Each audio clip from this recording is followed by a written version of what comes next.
Reflexiona durante unos minutos y visualiza que durante 2000 años la humanidad siguió una fe, repitió oraciones, construyó catedrales y se arrodilló ante una figura que cambió el curso de la historia, pero olvidó por completo hacerse una pregunta simple, casi obvia.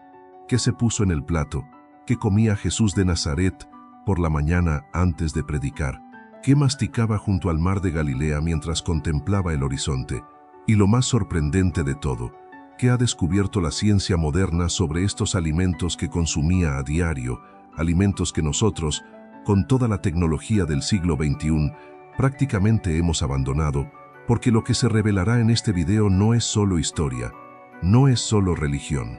Es algo que médicos, nutricionistas e investigadores están redescubriendo ahora y que podría cambiar tu forma de comer, de vivir y quizás incluso tu perspectiva sobre la fe. Pero antes de empezar, necesito contarles algo de lo que casi nadie habla. Hay un alimento específico, un solo alimento, que Jesús consumía prácticamente a diario, según los registros históricos y arqueológicos más recientes. Un alimento sencillo y económico que probablemente pasaron por alto en el mercado esta semana sin prestarle atención. Y cuando los investigadores de la Universidad de Harvard analizaron las propiedades de este alimento, quedaron asombrados, no por lo que le hace al cuerpo en un mes, sino por lo que le hace al cerebro, al intestino y al sistema inmunológico en tan solo 21 días de consumo continuo. Uno de los científicos que participó en el estudio dijo, en una entrevista, una frase que se me quedó grabada: si este alimento se descubriera hoy, se consideraría una medicina. Vas a descubrir qué es ese alimento. Pero primero, tenemos que retroceder 2000 años, a una región árida y calurosa, completamente olvidada por el mundo moderno. Hay una pregunta que la humanidad jamás se ha detenido a plantearse. Una pregunta tan simple, tan cotidiana, tan humana, que ha sido ignorada durante 2000 años entre oraciones, dogmas y debates teológicos. No hablamos de milagros.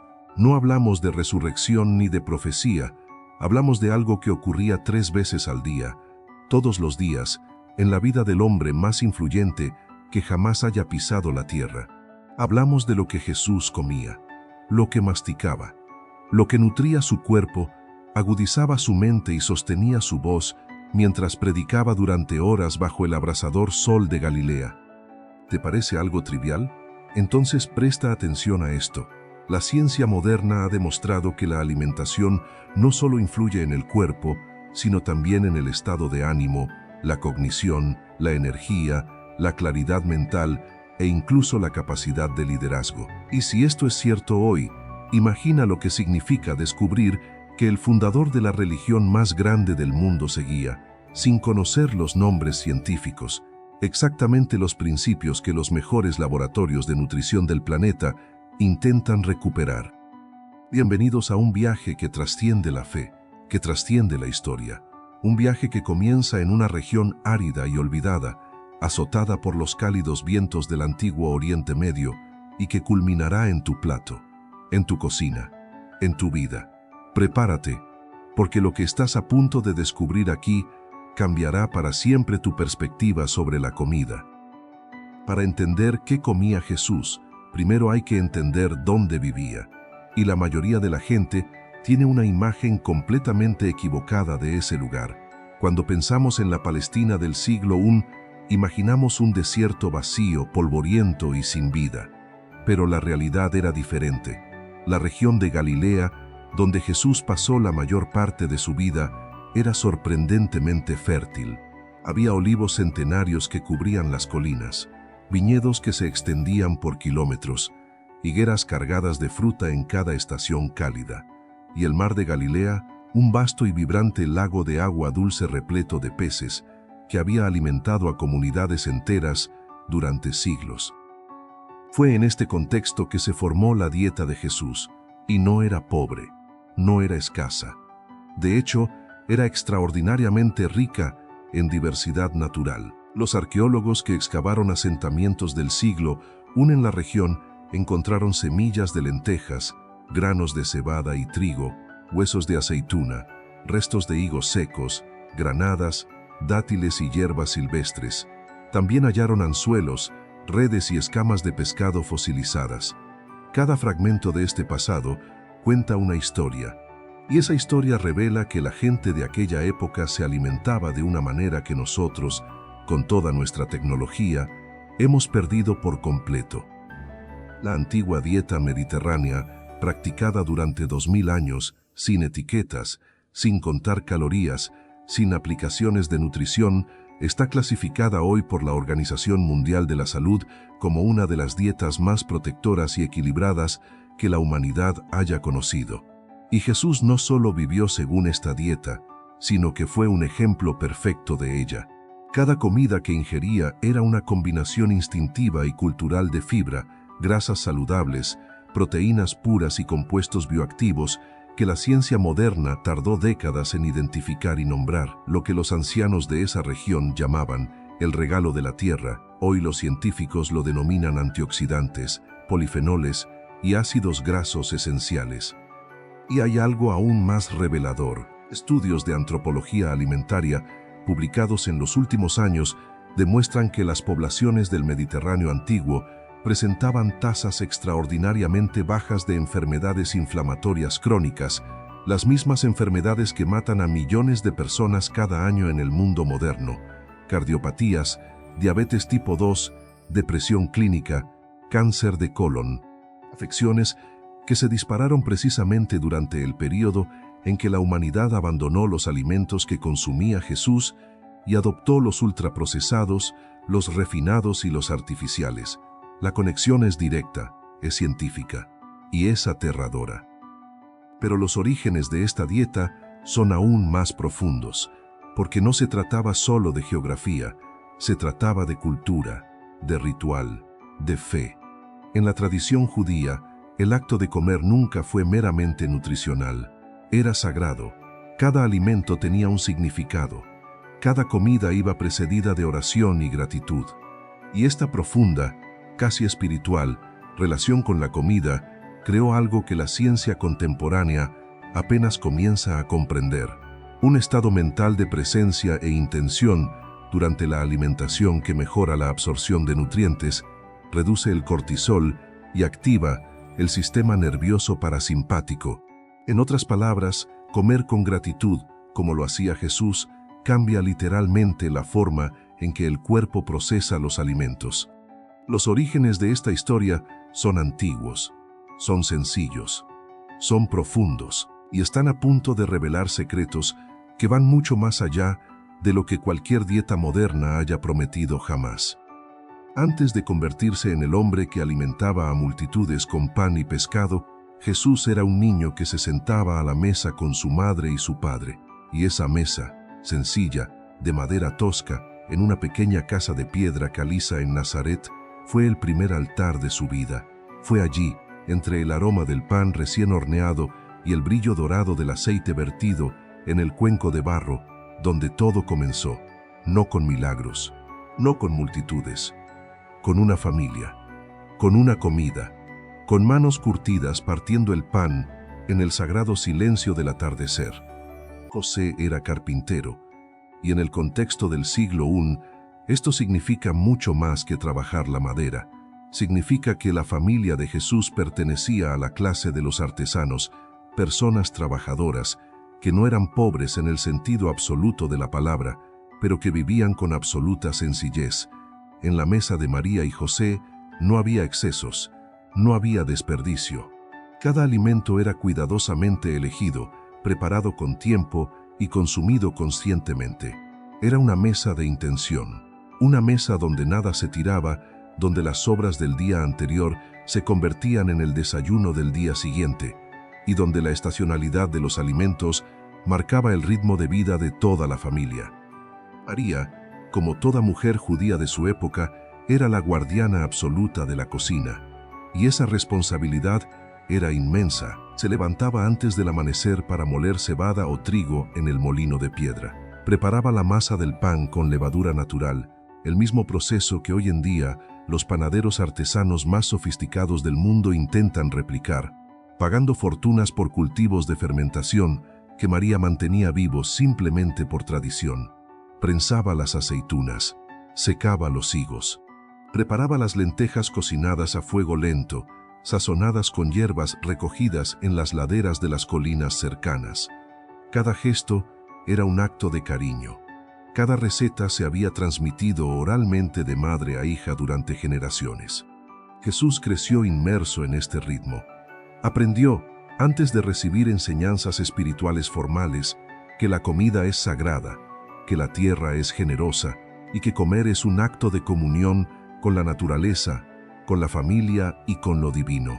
Los estudiosos de la vida cotidiana del siglo describen la comida judía típica como un momento altamente ritualizado, una oración inicial, la fracción del pan compartida, el consumo en silencio o en una conversación tranquila, y una oración final con gratitud explícita por los alimentos recibidos. Jesús no inventó la oración previa a las comidas al hacerse adulto, simplemente continuó haciendo lo que había aprendido en la mesa de su madre. Pero hay un elemento de la mesa de María y José que merece especial atención, un elemento que aparece repetidamente en las Escrituras, los registros históricos y los hallazgos arqueológicos de la región, y que ahora la ciencia reconoce como uno de los alimentos más poderosos y protectores que existen: el aceite de oliva. No el aceite de oliva refinado, descolorido e insípido que encontramos en los supermercados modernos. Aceite de oliva virgen extra, prensado en frío, oscuro, ligeramente amargo, con un aroma que parece evocar toda la historia del Mediterráneo. Este aceite estaba presente en absolutamente todo lo que había en la mesa de Jesús. Se usaba en el pan, las legumbres, las verduras, en frituras ocasionales e incluso como conservante natural para otros alimentos. ¿Y qué dice la ciencia sobre este aceite de oliva, que contiene oleocantal, un compuesto con propiedades antiinflamatorias comparables al ibuprofeno, que es rico en polifenoles que protegen el cerebro contra el envejecimiento prematuro, que reduce el colesterol LDL, protege el corazón y modula positivamente la microbiota intestinal? María no sabía nada de esto. Simplemente hizo lo que su madre le había enseñado. Simplemente alimentó a su hijo con lo que la tierra le ofrecía. Y sin saberlo, estaba construyendo, comida a comida, el cuerpo y la mente del hombre que un día alimentaría a toda la humanidad, no solo con pan y pescado, sino con palabras que resuenan hasta el día de hoy. La mesa de María y José era sencilla, pero era extraordinaria, y cada bocado que la familia compartió en silencio y gratitud fue un ladrillo invisible en la construcción de algo que el mundo jamás olvidaría. Imagina crecer en un mundo donde todo lo que te llevas a la boca está regulado por leyes sagradas, donde la elección de alimentos no es solo cuestión de gusto o disponibilidad, sino un acto de obediencia, identidad y espiritualidad, donde comer mal no solo significa dañar tu salud, sino romper un pacto con lo divino. Ese era precisamente el mundo en el que creció Jesús, y ese mundo tenía un nombre: Kashrut, las leyes dietéticas del pueblo de Israel. Un sistema alimentario tan riguroso, tan detallado y tan profundamente arraigado en la cultura judía que moldeaba cada aspecto de la relación de ese pueblo con la comida, desde el momento en que se cosechaba el alimento hasta el momento en que se ingería. La Kashrut no era una sugerencia, sino una forma de vida completa. Jesús, criado en una familia judía devota en Nazaret, siguió estas leyes desde que le salieron los dientes de leche. No comía cerdo ni mariscos, camarones, cangrejos y ostras estaban prohibidos. No mezclaba carne con lácteos en la misma comida. No consumía animales que no hubieran sido sacrificados según un ritual específico. Además, observaba rigurosamente los períodos de ayuno prescritos por el calendario religioso judío, incluyendo Yom Kippur, el día del gran ayuno, durante el cual no se consumía comida ni agua durante 25 horas consecutivas. Ahora presten atención, porque aquí comienza algo extraordinario. Durante siglos, el mundo occidental consideró estas leyes como meras supersticiones religiosas, restricciones arbitrarias de un pueblo antiguo sin fundamento racional. Pero entonces llegó la ciencia moderna, que comenzó a analizar cada una de estas prohibiciones con el rigor de los laboratorios del siglo XXI. Lo que descubrieron los investigadores dejó sin palabras incluso a los más escépticos. Cada una de las principales prohibiciones dietéticas de la Kashrut tiene una justificación científica sólida y comprobada.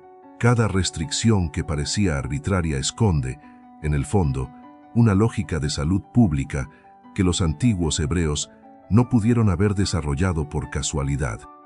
La prohibición de la carne de cerdo, por ejemplo. En el clima cálido y sin refrigeración de Oriente Medio, la carne de cerdo se deterioraba a un ritmo alarmante y era un vector frecuente de parásitos como la Trichinella spiralis, un gusano que causa infecciones graves y a veces mortales. La prohibición de los mariscos, las ostras, las almejas y los cangrejos son filtradores naturales que concentran toxinas, bacterias y metales pesados de forma mucho más eficiente que los peces con escamas, precisamente los peces permitidos por la Kashrut. La separación entre carne y lácteos. Estudios modernos sugieren que combinar distintas proteínas animales en grandes cantidades sobrecarga el sistema digestivo y puede aumentar los marcadores inflamatorios en la sangre. ¿Y el ayuno?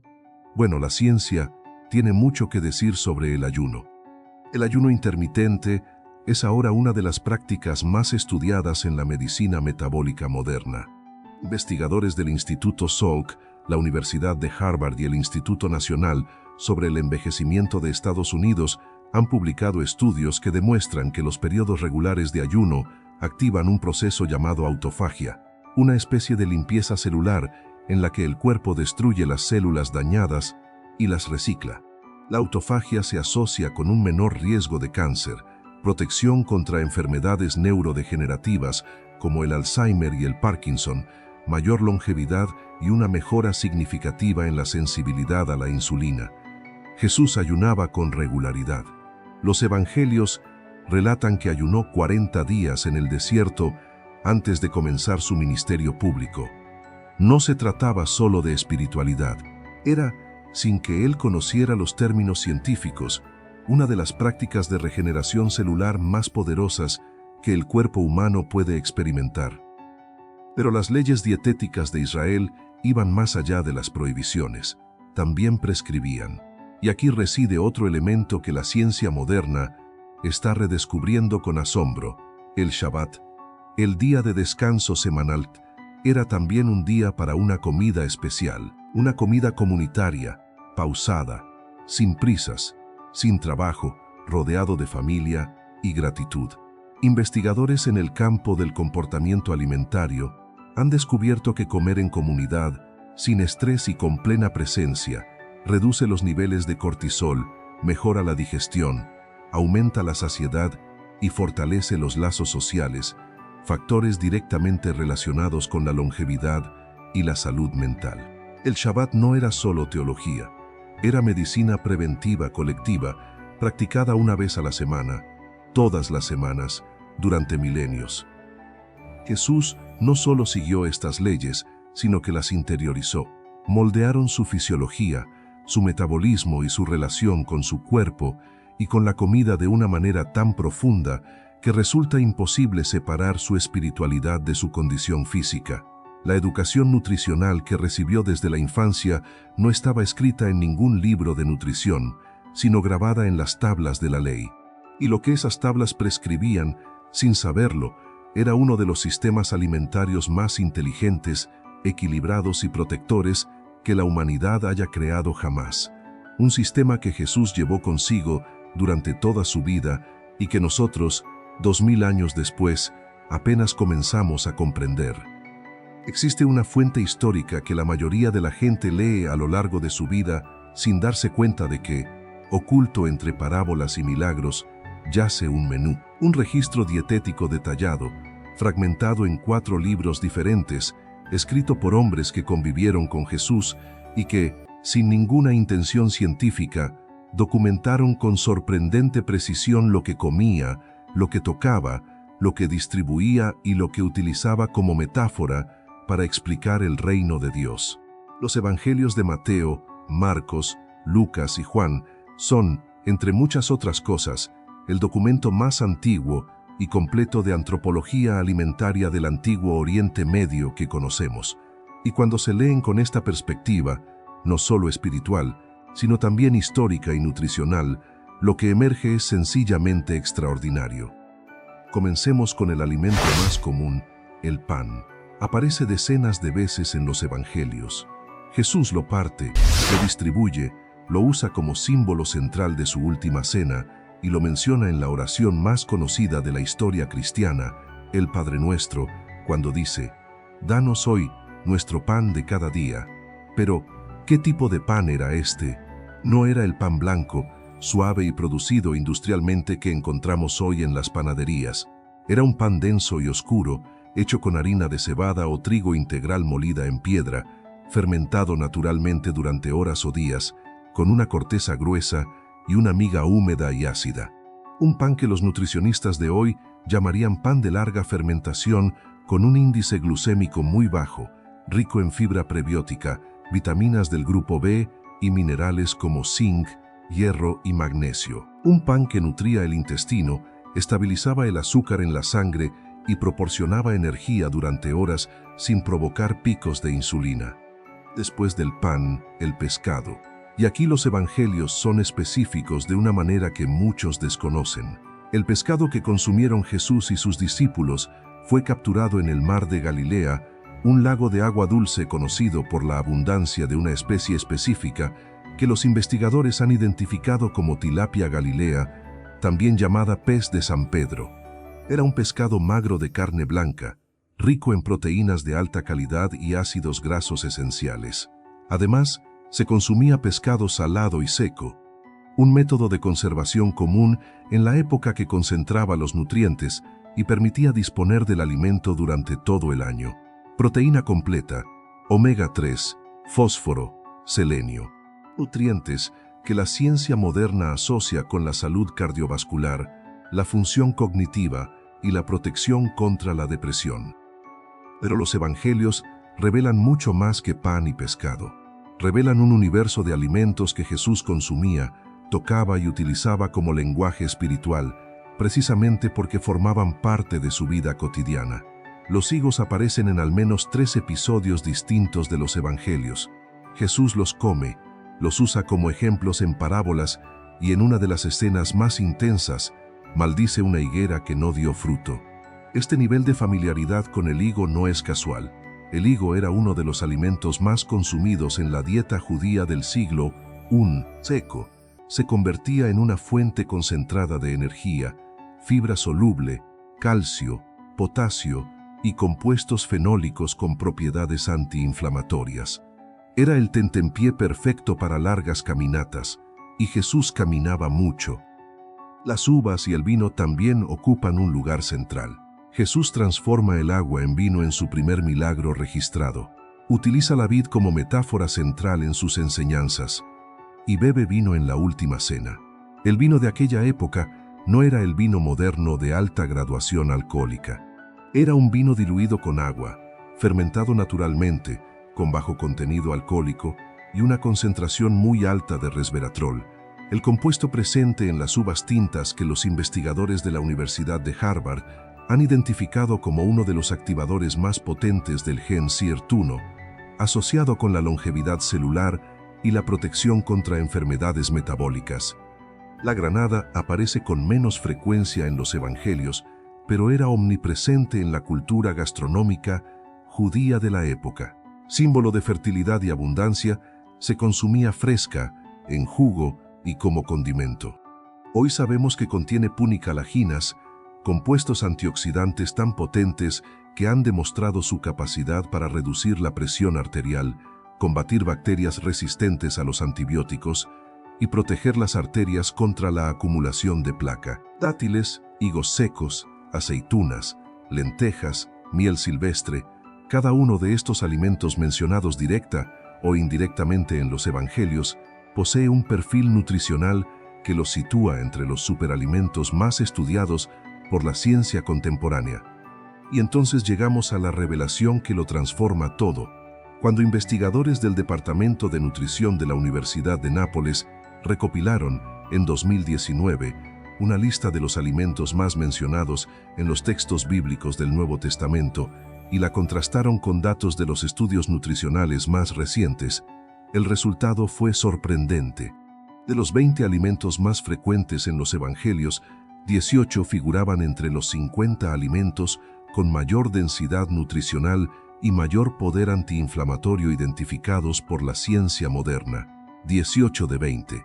No fue una coincidencia, no fue suerte. Fue el resultado de milenios de sabiduría ancestral acumulada en una cultura que consideraba la comida sagrada y que, sin laboratorio, sin microscopio, sin análisis molecular, llegó a las mismas conclusiones a las que la ciencia tardó siglos en llegar. Los evangelios no son solo un libro de fe. Para quienes tienen ojos para ver, son también un manual de nutrición que ha perdurado durante 2 milenios y aún tiene mucho que enseñarnos.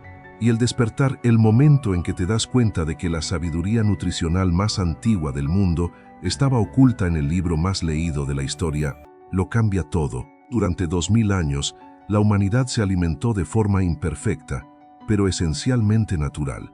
Luego, en menos de un siglo, todo se derrumbó.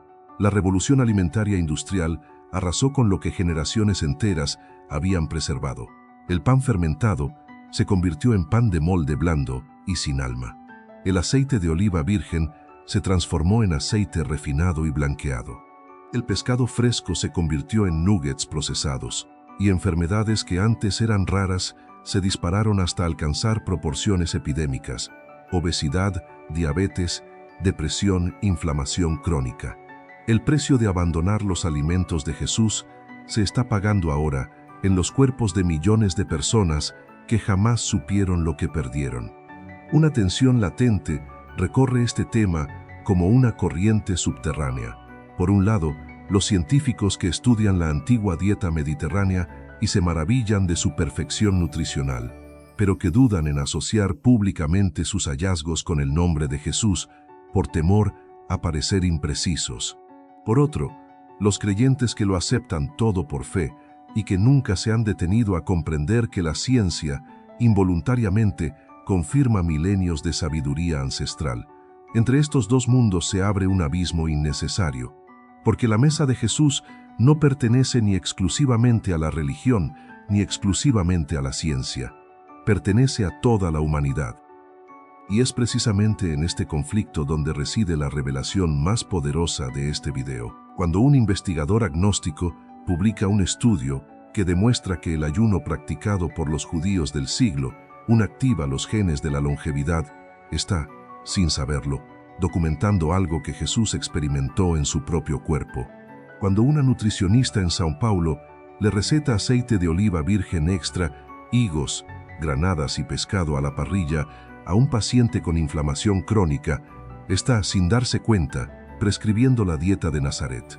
Fe y ciencia nunca han sido enemigas, simplemente eran vecinas que olvidaron presentarse.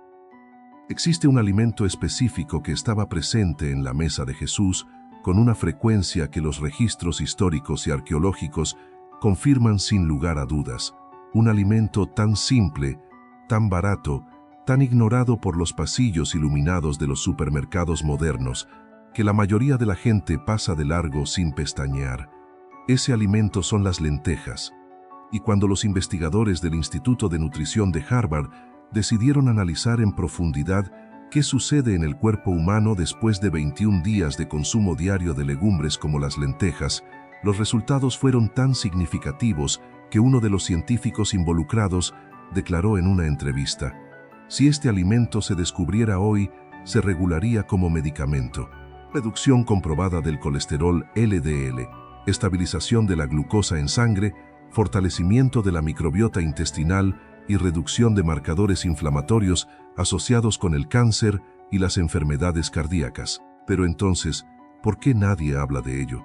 ¿Por qué las lentejas, los higos, las granadas y el aceite de oliva virgen extra no son el centro de todas las campañas de salud pública? La respuesta es brutal y sencilla, porque estos alimentos no son adictivos, no requieren envases sofisticados y no generan márgenes de beneficio atractivos para la industria alimentaria. Un paquete de lentejas cuesta menos de R$2 y dura semanas. No hay patentes, no hay marketing posible. Y una población que consume lentejas, aceite de oliva e higos frescos es una población que enferma con menos frecuencia, lo que representa una amenaza directa para las industrias farmacéutica y alimentaria, que ganan billones explotando precisamente lo contrario.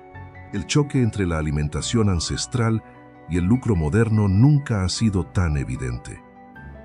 Y nunca ha estado tan oculto. Algo silencioso pero poderoso está ocurriendo ahora mismo en distintos rincones del planeta. Comunidades enteras están abandonando los supermercados y regresando a los mercados de agricultores, huertos y mercados de productos locales. Investigadores publican estudios que apuntan al mismo camino que ya siguieron sus antepasados. Médicos integrativos prescriben alimentos en lugar de medicamentos, y los datos de salud de estas comunidades que nunca abandonaron la dieta mediterránea ancestral, como ciertos pueblos de Cerdeña, Grecia y el sur de España, siguen impresionando al mundo científico con índices de longevidad, salud cardiovascular y equilibrio mental que ninguna intervención farmacológica moderna ha podido replicar. El mundo está despertando, lentamente, pero lo está haciendo. Y lo más revelador de todo es que este renacimiento no proviene solo de los laboratorios, proviene de las cocinas. Atletas de élite están adoptando dietas basadas en alimentos integrales y ancestrales. Celebridades están abandonando públicamente los alimentos ultraprocesados. Jóvenes en redes sociales están viralizando recetas de pan de masa madre, aceite de oliva virgen extra y sopas de lentejas como si fueran descubrimientos revolucionarios, sin saber que simplemente están redescubriendo el plato que Jesús conocía de memoria. La humanidad está regresando a casa, a la mesa sencilla, generosa y sabia que siempre ha estado ahí, esperando pacientemente a ser redescubierta. En el corazón del mercado moderno de alimentos saludables se esconde una trampa sofisticada y cruel. Una trampa construida con palabras bonitas, envases verdes y sellos dorados que prometen salud, pero que ofrecen justo lo contrario. Los términos integral, orgánico, natural, sin gluten, alto en fibra y fuente de proteínas han sido secuestrados por la industria y transformados en herramientas de marketing que confunden, engañan y alejan a las personas de los alimentos verdaderamente ancestrales. Una galleta integral con 20 ingredientes artificiales en su lista no tiene absolutamente nada en común con el pan de cebada fermentada que Jesús partió con sus discípulos, pero el envase lo dice, y millones de personas lo creen. La ironía más amarga es que los alimentos que consumía Jesús, lentejas, higos, aceite de oliva virgen extra, granadas, pescado fresco, cebada, dátiles, hierbas silvestres, no necesitan etiquetas, certificaciones ni envases para demostrar su valor.